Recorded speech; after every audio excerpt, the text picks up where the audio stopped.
La Zona Cero. Es momento para nuestros monográficos Zona Cero, y hoy claramente inspirados en la Segunda Guerra Mundial, que tiene también muchos misterios, encierra muchos enigmas. Por ejemplo, este relacionado con el general Yamashita, uno de los criminales de guerra japoneses, que fue capturado meses más tarde de terminar el conflicto, ahorcado en Filipinas, pero que sobre él se generó una leyenda, una tremenda leyenda acerca del presunto tesoro que pudiera haber acumulado junto a sus tropas en la invasión del sudeste asiático. Bien, parece que este tesoro fue repartido en determinados puntos de las Filipinas, y eso es decir mucho, porque son unas 7.000 islas, y que se sigue buscando el tesoro de Yamashita, pero realmente existió el tesoro de este general japonés. Lo que sí existieron fueron sus crueldades, de eso no hay duda. ¿Qué tal, querido Carlos Canales? Buenas noches. Hola, buenas noches. Bueno, veo que vienes con la gorra japonesa, vienes con la bandera del sol naciente. Sí, aquí estoy yo con la bandera del sol naciente. Eres muy ambientado. Mira, Jesús Callejo, ¿qué tal? Buenas noches. ¿Qué tal? Muy buenas noches. Tú vienes con la katana presta, ¿eh? Sí, bien afilada, ¿eh? Vienes con el código Bushido. Sí, además hay una inscripción en la katana de nacido para matar. Como entienden, perfecto japonés, de Hokkaido. En serio, todo el mundo sabe que era japonés. Bueno, vamos a hablar del general Yamashita y de ese tesoro que posiblemente acumuló. No es de extrañar, era un tipo de estos raros, ¿verdad? Sí. Excéntrico, sí. Y claro, pues estos tenían la costumbre de acumular tesoros, rapiñarlos, mejor dicho. Y claro, lo que pasa con Yamashita es que no se encontró nada. Ahí está, sí. Fíjate que siempre se ha pensado que era una leyenda urbana lo del tesoro o el oro de Yamashita, ¿no? Porque se han hecho incluso hasta películas que se empezó a denominar con el apodo del tigre de Malasia. O sea, que fíjate cómo debía ser este individuo, ¿no? Tomoyuki Yamashita. Y es verdad que se empezó a decir, al poco de terminar la contienda de la Segunda Guerra Mundial, que este hombre pues había acumulado muchísimas riquezas, pero no a lo largo de un año ni de dos, sino de todos los años que él estuvo pues en distintos países del sudeste asiático, ¿no? Incluido Filipinas. Entonces, una de las misiones que tenía, que no era suya, por supuesto, sino que también procedía directamente del emperador, incluso tiene hasta todo un nombre, ¿no? La operación, que ahora la comentaremos, que sería la operación Lis de Oro, que era apropiarse de todo bien que se encontrara en cualquier templo, en cualquier lugar, y que se fueran acumulando, ¿no? Y estamos hablando de riquezas, de oro, de plata, de joyas, de imágenes religiosas, de todo que supusiera pues un valor económico. ¿Por qué?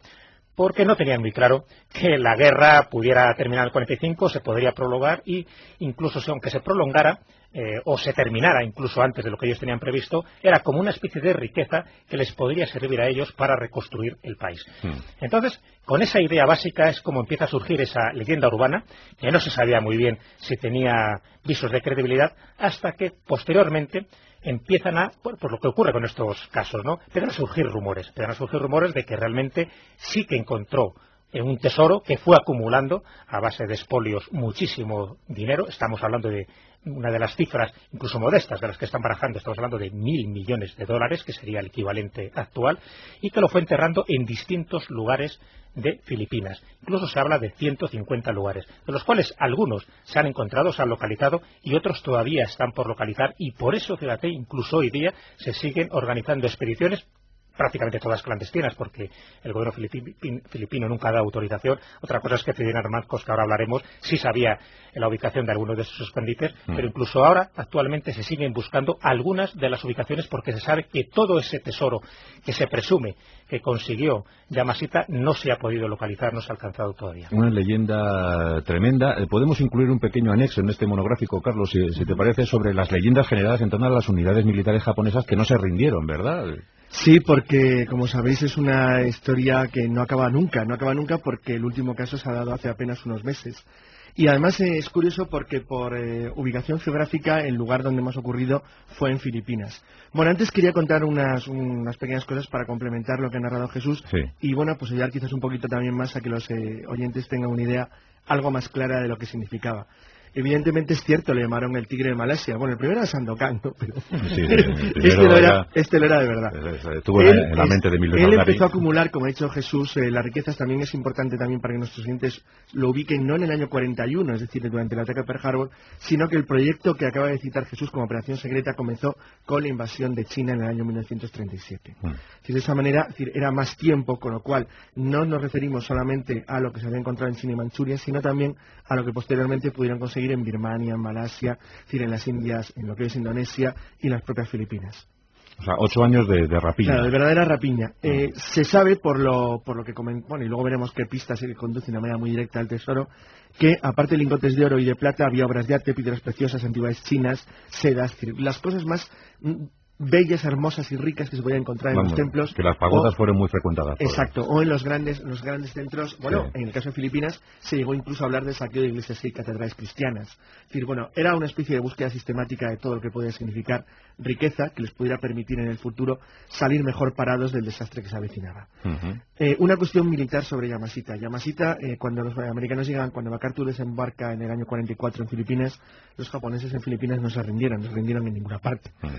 Combatieron hasta el final. De hecho, Yamashita se rinde en la zona norte de Filipinas el 3 de septiembre del 45, es decir, al día siguiente de la firma de la rendición en el Missouri, en el acorazado Missouri. Lo que quiero decir con esto es que no se rindió ni después de las bombas atómicas. Eso es. Combatió todo lo que pudo y a raíz de la rendición suya, luego, como bien has contado al principio, fue condenado por crímenes de guerra y ahorcado en el año 46, el 23 de febrero. ¿Dónde fue ahorcado? Fue ahorcado al lado de Madrid. Madrid, Filipinas. Bueno. Sí. En una población pequeñita llamada Los Baños, que había sido una antigua guarnición española. En el 46 la cosa no estaba muy bien en Madrid, precisamente. Sí, la ciudad más próxima era Madrid, y la ahorcaron en las proximidades de Madrid. En Madrid, Filipinas. Sí, en Madrid, en un árbol de mango. Sí. En un árbol de mango. Sí. Esos detalles. Él se rinde en Campo Yonhei y bueno, una de las pistas que apunta al tesoro es precisamente a la rendición. Cuando se cumplieron 60 años de la rendición de Japón, el Philippine Daily Inquirer, un periódico de Manila, hizo una investigación muy seria sobre qué había de verdad en una cosa que, bueno, en Filipinas formaba parte no solo de las leyendas urbanas, sino de un auténtico mito y leyenda popular ya real, puesto que cualquiera que quiera puede intentar comprar, si quiere, mapas reales del tesoro de Yamashita en Internet, se venden muchos. Sí. Y lo cierto es que, al ser una leyenda tan popular, volvieron a hacer una especie de investigación más seria para ver qué había detrás del tesoro o qué pruebas podían más o menos sostener la creencia de que de verdad ese tesoro existía. Bueno, pero tesoro debió existir porque, claro, sí, por supuesto existió, las piezas estarían catalogadas y faltarían. Claro, claro. Bueno, no es Europa, no es como pasó con el caso de los nazis, sí. Pero sí, más que piezas catalogadas, lo que había era una enorme cantidad de denuncias y demandas que hacían referencia a piezas o objetos que habían desaparecido en diversas formas. Pero hay que tener en cuenta que cuando digo que no es Europa, es primero, no existían catálogos nacionales a sentido europeo. Segundo, no todo estaba o formaba parte de un patrimonio nacional, como en el caso de las naciones de Europa, o de patrimonios individuales que se pudieran acreditar. De manera que, si eso lo unimos, la inestabilidad en que entraron la mayor parte de los países del este de Asia al acabar la guerra mundial, China entra en guerra civil. Indonesia en guerra de independencia. China retoma la guerra civil. Vuelve a la guerra civil. Es. Indonesia entra en un conflicto con los holandeses, Vietnam con los franceses, Birmania y Malasia con las guerrillas comunistas. Es decir, los ingleses. El desmoronamiento general que existe del orden establecido hizo que no se pudiera saber con exactitud, igual que ha ocurrido, por ejemplo, con las famosas obras de arte perdidas o apropiadas por los nazis en Europa. E incluso en el caso de los europeos se sabe que hay miles de obras de arte todavía no localizadas de la época de la Guerra Mundial. La más famosa obviamente es el Salón de Ámbar, pero hay muchísimas más. Imaginaros, al que por cierto habría que dedicar un monográfico. Sí. Pues imaginaros en el caso del este de Asia. Lo que sí se sabe es que la investigación del diario de Manila que he citado llegó incluso a contactar con Domingo Paigón, que es un anciano de la tribu Ifugao, una tribu de la zona, que tenía 90 años en aquel entonces, cuando se hizo la entrevista, pero que fue, cuando era joven, testigo de la rendición de Yamashita a los norteamericanos. Entonces, saben perfectamente, o él menciona de manera muy segura, que durante los días anteriores las tropas japonesas que estaban ubicadas en la zona hicieron esfuerzos enormes por mover enormes cantidades de material y cosas que no se sabía muy bien lo que eran hacia lugares remotos y desconocidos en las montañas y en la jungla.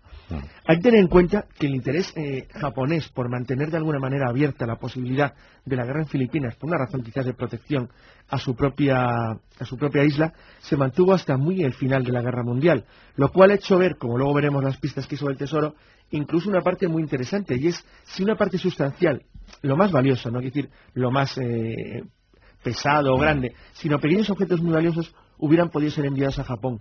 ¿Por qué?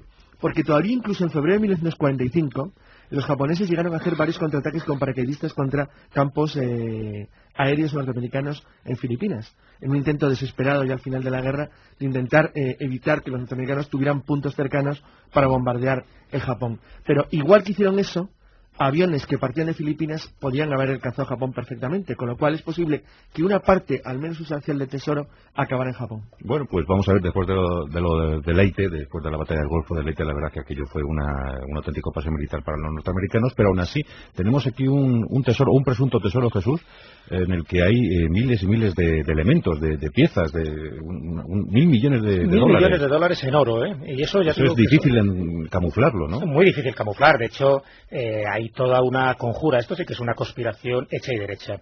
En gran parte sabemos algo por un libro que se publicó no hace demasiado tiempo por Peggy y Sterling Seagrave, los hermanos. Evidentemente Yamashita no habló, ¿no? No habló. Lo malo es que cuando le... Bueno, ¿quién dice que sí? Luego veremos qué hay de todo. Sí, efectivamente. Pero bueno, hay una conspiración por ahí muy bonita. Cuando le ahorcan, se ahorca parte de un personaje sanguinario, ¿no? Que solo ya en la masacre de Manila, pues antes de rendirse, pues mueren... Qué cosa más absurda lo de Manila. Mueren más de 100.000 civiles que se podían haber evitado esas muertes. Bueno, pues mueren por culpa de este personaje de Yamashita. Entonces es verdad que cuando le ahorcan, él nunca cuenta nada, él no dice nada. De hecho, se comenta que cuando él va enterrando los distintos tesoros en distintas partes de Filipinas, se encarga luego de ejecutar a los prisioneros que antes habían hecho las labores, ¿no?, de excavaciones. Él no quería que hubiera ningún tipo de testigos. Incluso los oficiales que mandaban a esos esclavos son los que luego se convierten en kamikazes y se lanzan contra los aviones norteamericanos. Es decir, que también ellos se inmolan para que no se sepa nunca el origen del tesoro. ¿Qué diferencia? ¿Cómo entregamos los españoles Manila en 1898 y cómo lo entregaron? ¿Cómo lo entrega este hombre? Totalmente teñido. A nosotros nos costó exactamente lo mismo por comparación, 14 muertos. 14 muertos, sí. 14 americanos y 47 españoles. Sí. Claro, y este tío dejó matar a 100.000 personas en un combate callejero salvaje. Sí, no cuentan japoneses. Claro, no cuentan los demás, ¿no? Que fue una auténtica masacre. De hecho la llaman así, la masacre de Manila. No, es que combatieron con los civiles dentro de las casas. Les dio igual, se les dejaron que los mataran. Ardió la casa. Igual. Sí. Entonces, bueno, pues el hecho es que llegaba hasta ese extremo, ¿no? Lo va escondiendo por todos los sitios y bueno, ¿y qué ocurre a partir de ahí? Parece ser que MacArthur, que además le tenía una cierta manía, ¿no? Unos dicen las malas lenguas que realmente porque era mejor estratega que él y entonces, bueno, pues de alguna forma se la tenía jurada. Intentó buscar por todos los medios este tesoro. Lo que sí sabemos de esta conspiración, que ya digo que es digna de una película, es por este libro de estos dos hermanos, de Seagrave, que se titula Los guerreros del oro, con el subtítulo del Tesoro de Yamashita y la financiación de la Guerra Fría. Fíjate que esto ya nos pone un poco sobre la pista de la investigación exhaustiva y casi de sabuesos que han hecho alrededor de ese tesoro. Y según la tesis de estos hermanos, ¿no?, de Seagrave, lo que ellos comentan es que realmente MacArthur sí que llega a localizar este tesoro, por menos parte del tesoro. Ya digo que no es un tesoro unitario, homogéneo, está en distintos lugares. Pero vamos, los servicios secretos del general MacArthur sí que se apoderan del tesoro, crean diversos fondos destinados a financiar la lucha contra el comunismo, que básicamente es un poco para lo que quería, y empieza a financiar... que aquí es un poco la conspiración, aquí es un poco también lo llamativo, ¿no? Estamos hablando de Yamashita, pero MacArthur también se las traía. Empieza a financiar esos gobiernos en Sudamérica y en Filipinas que sean adictos a ellos, es decir, tienen un dinero para poder sobornar, para intentar generar democracias, entre comillas, al estilo norteamericano. Entonces comentan, y esa es un poco la operación Lis de Oro que intentó recuperar, ¿no?, o bueno, acumular el emperador Hirohito. Todo eso es lo que se va rescatando poco a poco, porque la operación Lis de Oro, parte de esa operación sería el tesoro de Yamashita, no sería todo, porque la operación Lis de Oro, como comentaba antes Carlos, empieza mucho antes, empieza en los años 30, ¿no? Entonces se van recogiendo poco a poco esa parte del tesoro y gracias al testimonio pues de uno de los confidentes, uno del que realmente sabía dónde estaba el tesoro de Yamashita, que era Severino García Santa Romana, Santi, para los amigos, Santi, el nombre de guerra, ¿no? Pues él... Como el nombre indica, de Cáceres, ¿no? Sí, claro, con este nombre evidentemente parece que español, ¿no? Pero bueno, era filipino, pero sí con los conocimientos suficientes para saber dónde estaba el tesoro, porque habían interrogado, entre otros, a los pocos que todavía más o menos sabían algo. Uno de ellos era el mayor Kojima, que era el chofer del general japonés de Yamashita. Entonces, bueno, gracias a Santi y gracias a las informaciones que él va recogiendo sobre los distintos itinerarios de Yamashita, va localizando cierto número de escondites.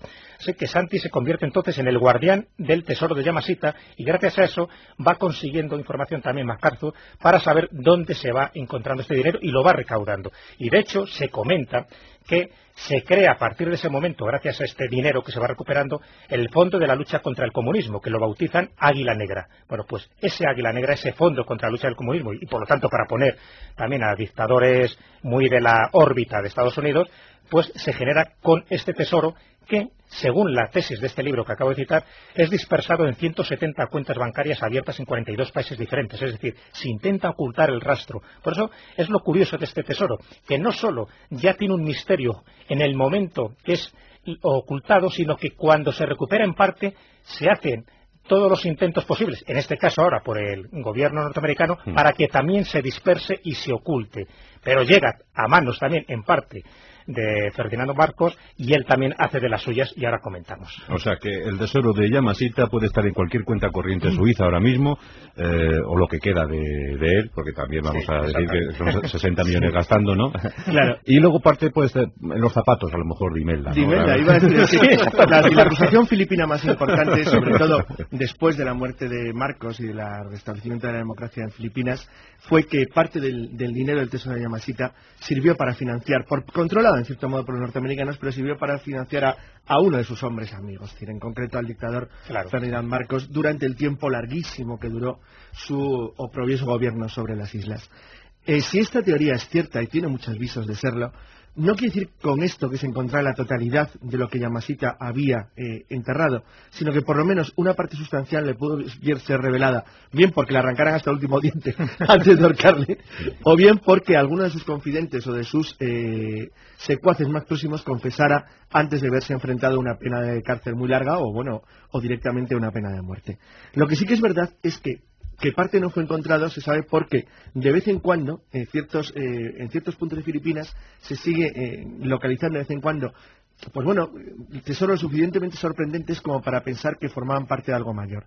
Así, por ejemplo, Rogelio Rojas, un arqueólogo filipino en 1970, es un conocido cazador de tesoros, cerca de Baguio, que era la antigua capital, una de las pequeñas zonas, por decir una manera, pues como de descanso veraniego que había cerca de Manila durante la época de la colonia española, y que por cierto es donde se refugia Yamashita nada más perder Manila, pues encontró un Buda de oro sólido de 3 pies de altura, que no está nada mal, y algunos elementos que daban a entender que aquello formaba parte de algún tesoro mucho mayor. Un Buda de oro sólido sí, de un metro, claro, 3 pies. Un metro de altura. Un metro de altura. Imagínate, hizo el negocio de su vida, claro. Sí. Entonces, a veces es cierto que con una sola pieza ya haces ya el negocio de toda tu vida, pues imagínate lo que podía haber sido aquello. Y esto me lo funde y me lo dan anillos. Sí, pero puede ser algo... puede ser realmente espectacular. Pero... Claro, por otro lado se ha llegado a extremos verdaderamente de psicosis. Por ejemplo, hace poco tiempo, en el año 2002, en el 2003, hace apenas 3 años, se desenterraron 67 tumbas de un cementerio japonés en Davao. Si los abrieron los cazadores de tesoros. Sacaron a todos los restos, los huesos que había por allí, escarbando a ver si en el cementerio había algo más. Igual que el propio gobierno filipino tuvo que intervenir para efectos de temas realmente peligrosos, como por ejemplo la obsesión en excavar los túneles y trincheras que los japoneses habían hecho en la zona donde presentaron la última resistencia los norteamericanos, donde lo hicieron estilo Okinawa, es decir, fortificaron colinas enteras llenas de agujeros y de pozos, donde aparte de balas, restos de metralla y huesos de los que quedaron allí, pues claro, todavía quedan restos de explosivos o de trampas, y entonces eso puede generar daños como por ejemplo en el año 2002 hubo 4 heridos y un muerto cuando excavaban un túnel en una antigua posición japonesa en la isla de Cebú. Entonces hay que tener cuidado con esas cosas porque realmente no es muy seguro, pero aún así la obsesión es de tal amplitud, está todo el mundo tan convencido de que esto es un mito real, que claro, pues genera problemas como este. No, y lo que decía Jesús, que si encima se han encontrado algunos emplazamientos, ¿verdad? Sí, claro que sí. Con tesoros, pues... Este ejemplo que te he dicho del Buda de 3 pies. Claro, o sea, se supone 150 lugares distintos. 150, claro, y digo 150 porque, claro, siempre que hay un tesoro de esta envergadura, ¿no? Y fíjate que no es demasiado conocido, ¿no? Porque hay muchísima gente que no sabía, ni de la existencia de Yamashita ni por supuesto de este tesoro. Y hay incluso novelas, ya digo, y hay películas. Recomiendo una novela que es el Cryptonomicon de Neil Stephenson, muy conocida, ¿no? Y que en parte, pues un cacho novela gigantesca, ¿no? Casi 1000 páginas, pero en parte está basada en el supuesto tesoro de Yamashita que se encuentra y que sirve luego para financiar otro tipo de sociedades secretas, ¿no? Pero la de Neil Stephenson, que es un bestseller auténtico, sirve también para poner sobre el tapete, ¿no? El asunto. Entonces, lo que te quiero contar es porque alrededor de estas noticias siempre surgen investigadores extraños que dicen o aseguran haber encontrado o tener por lo menos localizado este tesoro.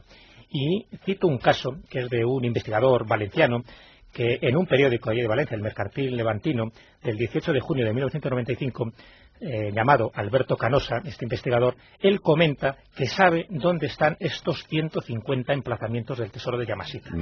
Él comenta que ha estado en la Biblioteca Municipal de Washington, que estudió un mapa, que consigue hallar la fórmula en la que Yamashita utiliza una especie de fórmula matemática para luego acordarse, ¿no?, de los lugares, y que se pone en contacto con el embajador de Filipinas de Madrid, que era por entonces Juan José Rocha, y claro, que no le hace ni caso, ¿no?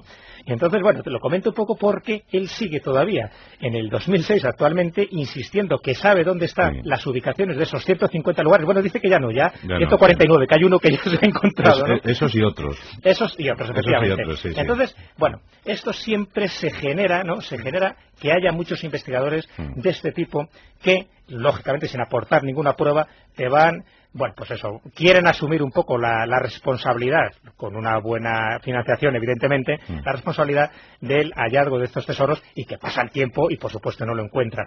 Cito esto como ejemplo porque siempre que hay algún tesoro aparece alguno de estos personajes que dicen, efectivamente, estar con la fórmula auténtica o dicen estar con parte de la verdad, que lógicamente luego no se corresponde con la realidad. De la furia de los descubridores, líbranos, Señor. Sí, exactamente. Bueno, pues hemos averiguado muchas cosas interesantes sobre este misterio de la historia, y además no tan lejano, el tesoro del general Yamashita en las Filipinas. Y eso gracias a los espléndidos Jesús Callejo y Carlos Canales. Muy bien, Jesús, pues ponte este kimono, ponte este kimono que te va a quedar muy mono. Toma esta cinta para el pelo, donde pone Banzai, y para ti, Carlos, este lanzallamas. Vale. Ya sabéis. Pero apunta para otro lado.